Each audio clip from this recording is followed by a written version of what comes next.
Лес – наше богатство. Это выражение мы знаем с детства, а потому большинство людей бережно относятся к природе, не стремясь извлечь из нее какой-либо коммерческой выгоды. Но бывают исключения. На днях в ходе очередного патрулирования сотрудники Мирнинского лесничества зафиксировали незаконную вырубку леса. Наша съемочная группа сопровождала специалистов.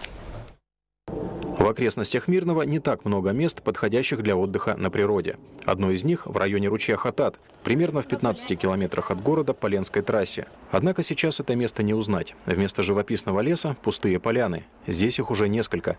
Деревья спилены почти под корень. Вырублено много деревьев. И диаметр как раз получается, чтобы выбирали по диаметру, чтобы на строительство подходил. Мелкий лес не трогали, выбирали крупный лес.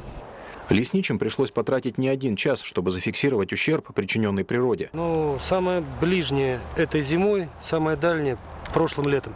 Я так думаю, что это делали не для себя, а скорее всего на продажу. Распиловка и продажа последующая. В этот раз лесничие прибегли к помощи пилотов из авиамодельной секции культурно-спортивного комплекса «Алроса». Ради благого дела согласились поднять свои аппараты на высоту птичьего полета и оттуда снять общую картину ущерба.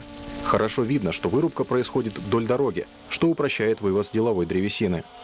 Неподалеку, вдоль другой дороги, в нетронутом лесном массиве, обнаружено еще несколько свежеспиленных деревьев.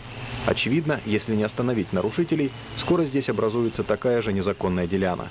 Если это мелкое нарушение, то есть административный кодекс, незаконная рубка деревьев или повреждение до степени прекращения роста. А если это особо крупные, думаю, по размерам это будет особо крупные размеры, это уже будет уголовный кодекс. Лесничие насчитали 277 спиленных деревьев на общую сумму более 1 миллиона рублей.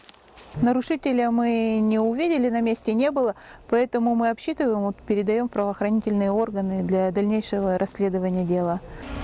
Ну а гражданам, которые обнаружат в лесу подобные беспорядки, следует сообщать об этом в лесничество по телефонам 996 23 или 996 24. Также можно подъехать и написать заявление лично.